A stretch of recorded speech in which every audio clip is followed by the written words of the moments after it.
Apakah dosennya Kayaknya pastor terlempar? hilang kontak ini. Ini bagian daripada kepuasan ini. Mohon maaf ya kalau sebentar kita agak terlambat selesai karena ini saya mau selesaikan dulu materi gitu ya. Kalau sebentar kita terlambat selesai, mohon dimaafkan. Oke, lanjut ya. Ini sudah dipahami toh rumus kualitas.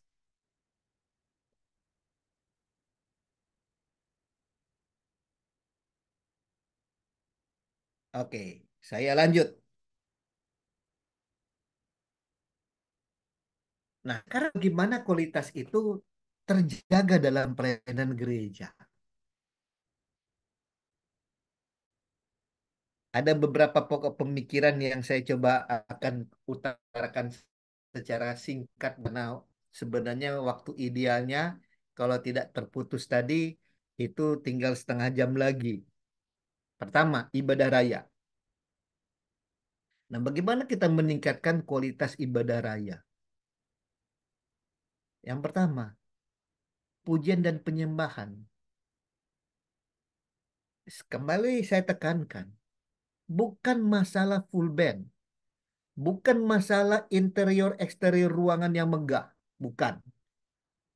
Tetapi suasana surga itu terasakan. Harus bisa dijaga. Bagaimana dengan doa?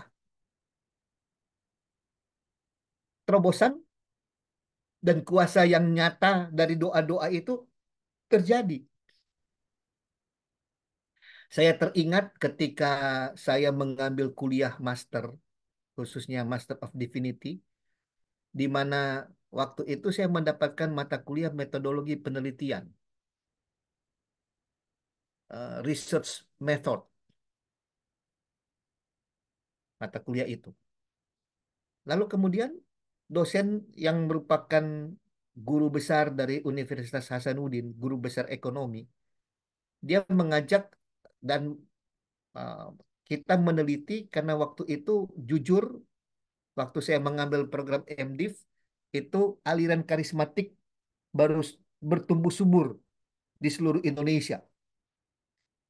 Karena pada waktu itu saya mengambil kuliah master itu kisaran tahun 93 sampai 98.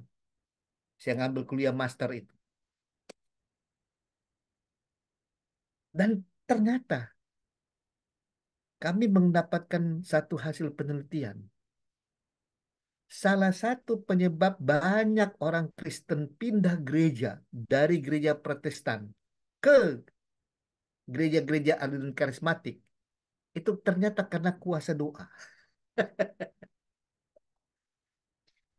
Saya sendiri ketika mewawancarai beberapa jemaat yang pindah gereja ke gereja aliran karismatik, itu mendapati secara langsung ada beberapa responden saya menjawab seperti ini. Ini wawancara bukan bukan kuesioner, wawancara. Dia bilang, "Kak, bagaimana papa mama tidak pindah gereja? Kenapa?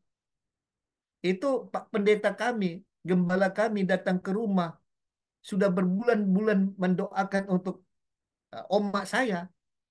Omak saya nggak sembuh-sembuh. Tapi begitu pendeta karismatik datang, sekali tumpang tangan, tidak sampai 1 jam, sembuh." Ya coba, ya coba. Itu pada waktu kemunculan awal gerakan karismatik di Indonesia. Makanya pada waktu awal pertumbuhan aliran karismatik di Indonesia, gereja-gereja aliran karismatik itu booming. Banyak orang pindah. Itu karena apa? Kuasa doa. Tapi bukan cuma itu. Karena apa? Khotbah. Saya juga mendapatkan beberapa eh, apa namanya responden. Mereka jawab, aduh, kami bosan di gereja lama kami. Kenapa? Bagaimana khotbah bicara tentang politik, Presiden Amerika yang mau digulingkan, apalagi pada waktu tahun 98 kan ini kan revolusi apa gerakan revolusi di Indonesia. Itu banyak pendeta-pendeta gereja Protestan khotbah tentang politik. Jadi kami ini bosan dengan suasana seperti itu. Sementara kalau di gereja karismatik, gereja aliran karismatik, Tuhan berbicara. Hah? Rasain loh. Gitu. Ya, nah sekarang masalahnya, masihkah gereja-gereja karismatik, aliran karismatik itu orang bisa mendengarkan suara Tuhan berbicara? Aduh, jangan-jangan lagi suaranya sudah hilang. Jangan-jangan lagi suara Tuhan sudah hilang. Oke, yang keempat, suasana ruangan. Ruangan. Saya tidak mengatakan bahwa gereja Anda harus punya AC. Tapi kalau untuk yang gereja-gereja di daerah tropis, apalagi pada musim kemarau, dan hanya mengandalkan kipas angin, maaf, Anda harus siap-siap. Ya, gereja Anda akan dipenuhi dengan suara-suara orang kipas. Biasanya kipas itu kan bukan pakai kipas-kipas biasa. Rata-rata mungkin pakai buletin gereja yang dipakai. Atau mungkin ya kalau misalnya khotbah Anda pakai model-model begini, ya, orang pakai itu, pakai kipas-kipas. Hingga apa? Suasana ibadah terganggu, gitu. Ya, jadi buatlah gereja itu senyaman mungkin. Buatlah gereja senyaman mungkin. Ada satu gereja saya di Makassar waktu awal-awal kemunculan karismatik. Dia tetap kekeh tidak mau pakai AC dalam gereja karena katanya pemborosan. Dia tetap kekeh. Tapi apa? Dia cuma renovasi jendela.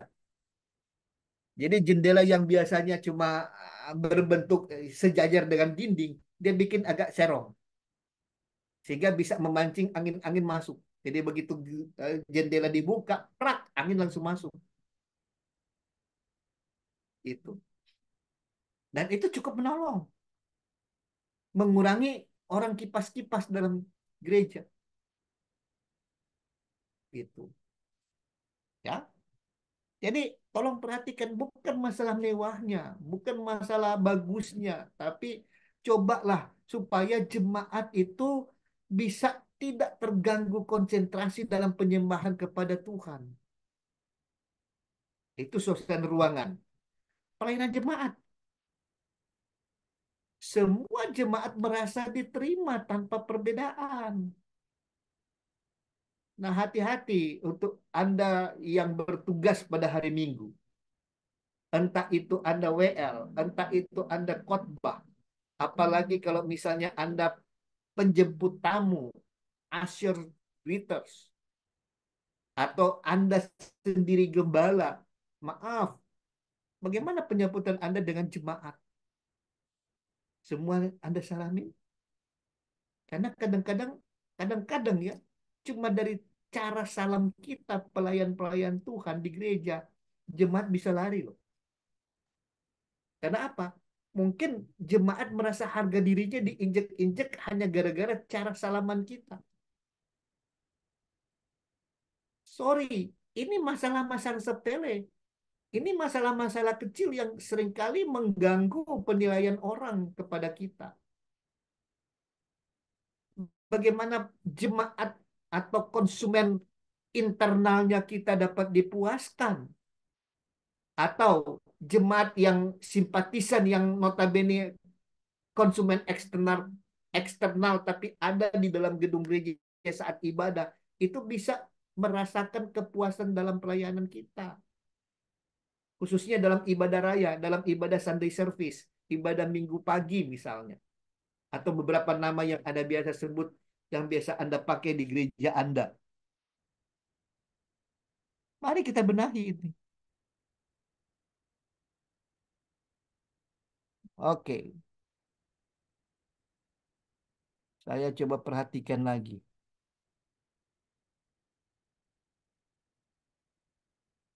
Ibu Fia tidak ada ya? Oke, sudahlah. Kalau Ibu Fia belum ada. Saya lanjut, karena saya mau kejar waktu. Pelayanan perkunjungan. Maaf, maaf, maaf. Di banyak gereja, pelayanan pelayanan perkunjungan atau pelayanan visitasi. Pastor Suryono kalau di GGP apa namanya ini? Masih pelayanan perkunjungan atau ada namanya? Besuk kadang-kadang, Pak, bahasanya. Ah, oke, besuk betul. Itu masih pakai tradisi Belanda. Besuk. Iya. Kalau di IFJF visitasi. Oh ya, Eh, eh. Nah, kadang-kadang juga pelayanan visitasi itu jadi masalah dalam gereja. Saya ambil contoh kasus, mungkin Pastor Suryono waktu di daerah Minahasa pernah menemukan kasus itu. Banyak jemaat Gemim pindah ke aliran karismatik hanya gara-gara nggak merasa nggak dilayani. Ternyata bukan masalah ibadah gerejanya, tapi apa? Masa kita didoakan masa kita ulang tahun yang doakan dari gereja aliran karismatik? betul Padahal betul. padahal saya baru berkenalan dengan gembalanya loh, tapi besoknya saya sudah didatangin dan bertepatan lagi dia itu tanya, "Eh, Bapak atau Ibu tanggal lahirnya kapan?" Oh, tanggal lahirnya sekian. Oh, ternyata 3 hari lagi. 3 hari lagi pendeta karismatiknya itu muncul. Pastor Suryono bagaimana? Pernah menemukan keluhan seperti itu waktu di Manado? Iya, pernah pernah, Pastor. Karena kan Iya. waktu di STT itu setiap weekend itu Sabtu Minggu, kami terjun pelayanan ke jemaat-jemaat. Jadi selama biasanya kalau semester itu bisa empat, ya empat, 4, 5 bulan lah. Nah, itu Mm-mm. diganti kan. Jadi Iya. bergantian gitu. Jadi kesempatan biasanya Sabtu Minggu itu memang perkunjungan ke jemaat. Nah, ke bertepatan biasanya gitu ke merembet ke siapa yang artinya kita kenal kita kunjungi juga. Betul. Iya. Eh, iya. Gitu. Nah, nanti kiranya tradisi yang di STTP itu bisa sampai dalam pelayanan pastor sekarang. Terus Orang-orang terus yang di dikembangkan. tetangga Terus itu harus harus tetap dilayani ya. iya betul betul. Oke. Nah, tolong perhatikan dalam hal pelayanan perkunjungan atau pelayanan visitasi atau apa? Besuk. Nah, pertama, tolong perhatikan, biar bagaimana Anda punya banyak pekerja sekalipun, tapi percaya saya, jemaat lebih suka kalau gembalanya yang turun.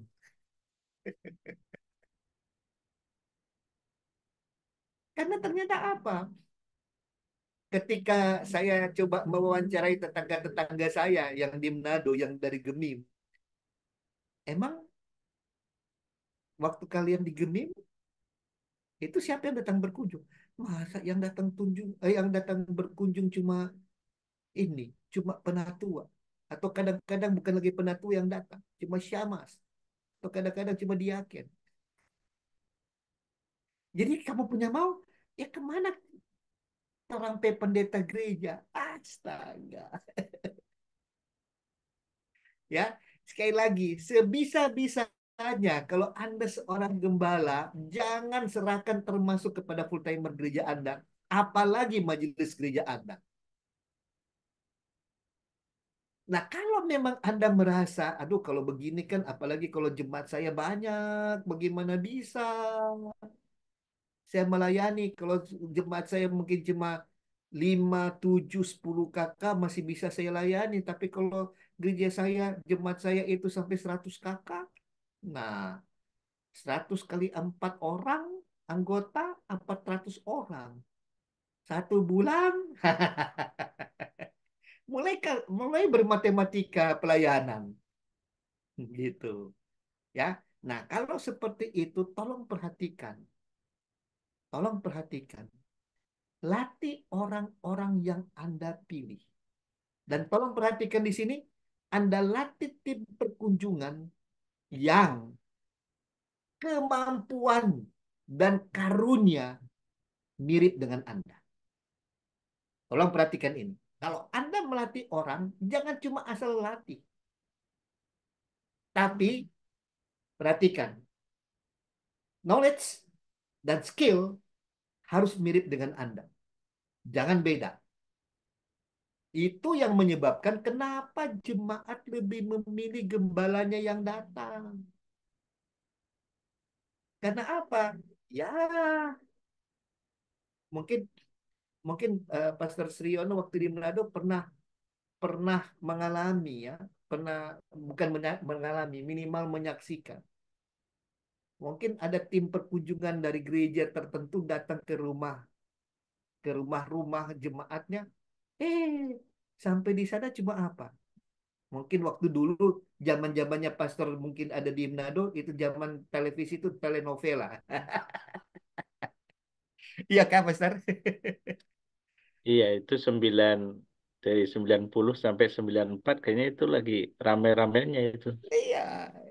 Jadi waktu waktu orang-orang datang berkunjung ke rumah jemaat bukan bawa firman tapi bawa cerita telenovela.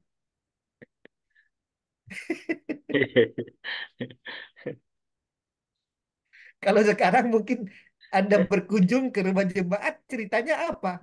Piala Eropa. Itu bagi yang hobi bola, Pastor, Iya. biasanya itu langsung ceritanya begitu, Pastor. Iya, boleh saja itu telenovela, sinetron, Piala Eropa, Piala Asia, boleh saja. Tapi itu hanya pintu masuk, hanya pintu masuk. Tapi tolong jangan dilupakan firman, kebutuhan rohani yang harus diprioritaskan. Serta yang kedua, ekspresi kasih Anda itu yang Anda perlu fokuskan, ya. Itu yang harus Anda fokuskan. Jadi karena dia hanya pintu masuk, mau cerita bola, mau cerita telenovela, mau cerita film, mau cerita apa kek yang Anda mau pakai, tolong kalau boleh paling lama 10 menit. Paling lama 10 menit. Karena itu cuma pintu masuk. Cuma pintu masuk. Itu sudah lama sekali kalau 10 menit. Sedapat-dapatnya cuma 1-2 menit saja. Langsung pelayanan rohani. Gitu. Kecuali kalau memang perkunjungan Anda dalam rangkaian diakonia. Nah, itu lain lain beda. Itu beda kasus. Jadi setelah Anda intro dengan pintu masuk apapun yang Anda ingin masukkan, ya langsung oke, Bapak Ibu, keluarga, kami dari gereja ini akan membawa diakonia untuk keluarga. Ini ada mungkin terserah membawa duit kah, membawa barang kah, terserah. Dan setelah itu, ya sebelum mereka terima, kalau boleh, mari dengarkan apa yang Tuhan mau untuk keluarga. Sampaikan dulu firman. Firman tidak perlu panjang-panjang. 5-10 menit selesai. Berdoa. Berdoa itu yang lebih lama. 10-15 menit. Atau kalau memang mereka banyak kebutuhan doa, lama. Silakan lama. Karena sesuai kebutuhan mereka. Tapi kalau kebutuhan mereka sedikit, 10-15 menit berdoa, selesai. Udah. Itu yang berkualitas. Oke, jadi sekali lagi ya, poin pertama dikerjakan oleh gembala atau orang-orang pilihan. Jangan orang yang baru belajar melayani. Kalau orang yang baru belajar melayani perkunjungan, ya ikut-ikut aja dulu lah. Ikut aja dulu, gitu.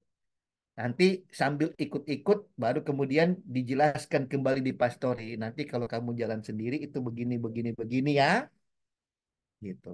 Ya, oke. Yang kedua, inti dari pelayanan perkunjungan adalah mendekatkan Tuhan dan gereja kepada jemaat maupun simpatisan, kepada jemaat tetap maupun jemaat simpatisan.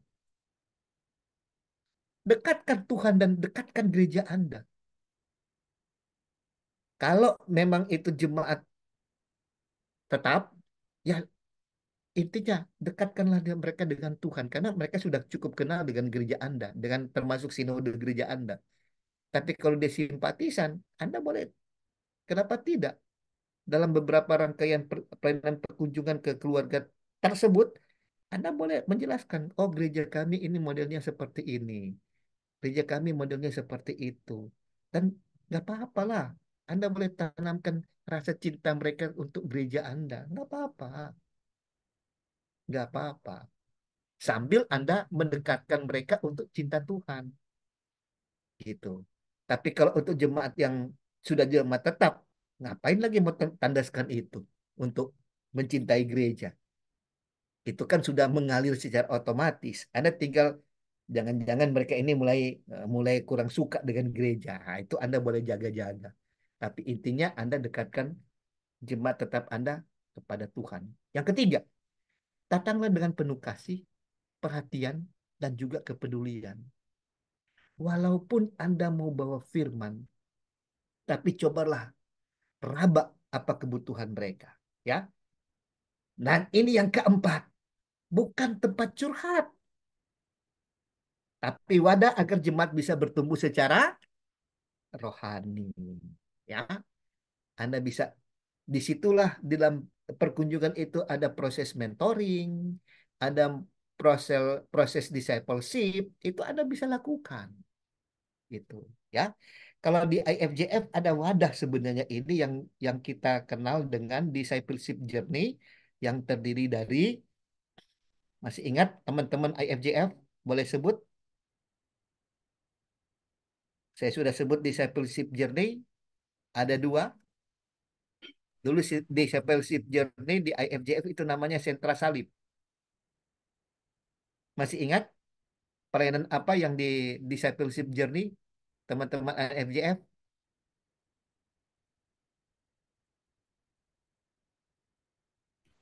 Host kita masih ingat discipleship journey itu ada care group dan grow, atau ya grow pelajaran grow, kelas I grow itu ya. Kalau untuk IFJF itu bisa terjadi di perkunjungan gitu ya.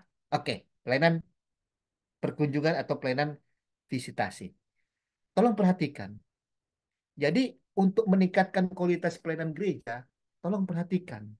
Bukan cuma ibadah raya, bukan cuma doa dan perkunjungan, tapi ada juga yang namanya pelayanan 7 gunung pelayanan. Nah, ini sebenarnya ini teori lama. Ya minimal sudah 10 tahun belakangan ini teori ini diajarkan. Bahkan di hampir semua seminari-seminari dan STT ini diajarkan. 7 gunung pelayanan gereja itu adalah pendidikan, politik, sosial kemasyarakatan, seni, ekonomi, hukum, hiburan. Nah, oke. Dari 7 gunung yang ada di sini, menurut teman-teman, saya sebagai tim pendamping UKM Kota Manado, saya kira-kira sedang ada di mana di sini? Yang dominan maksud saya, yang dominan. Saya sebagai anggota tim pendamping UKM Kota Manado, saya tetap menganggap itu pelayanan gereja loh. Walaupun terjadi di marketplace. Kira-kira menurut teman-teman, saya ada di mana? Di sosial kemasyarakatan kah? Cuma Atau itu? ekonomi? Cuma itu? Oke. Sekurang-kurangnya dua itu. Ya, Sosial kemasyarakatan dan ekonomi. ekonomi. Itu. Ya. Nah, mungkin ada di antara teman-teman yang akan masuk pada bidang-bidang lain di gereja Anda. Gitu. Pastor Siriono bisa menggerakkan jemaat tidak hanya aktif dalam pelayanan gereja, tapi mungkin bisa masuk di sini. Pak mengkaderkan, Pastor Sirino mengkaderkan jemaat, ya. Karena bisa jadi ada yang jemaat pastor yang mungkin guru. Nah, dia bisa berkiprah di pelayanan pendidikan. Atau mungkin ada pejabat pemerintah atau anggota dewan. Atau ya mungkin cuma karyawan di kecamatan. Boleh masuk dalam politik pemerintahan. Gitu. Ya. Atau ya mungkin di jemaat pastor ada orang-orang seni. Baik musik, seni rupa, seni lukis. Jangan anggap bahwa mereka itu, kamu bikin pelayanan iblis itu. Itu bakat-bakat iblis itu. Nah, jangan. Ekonomi, hukum, apalagi hiburan. Banyak orang menganggap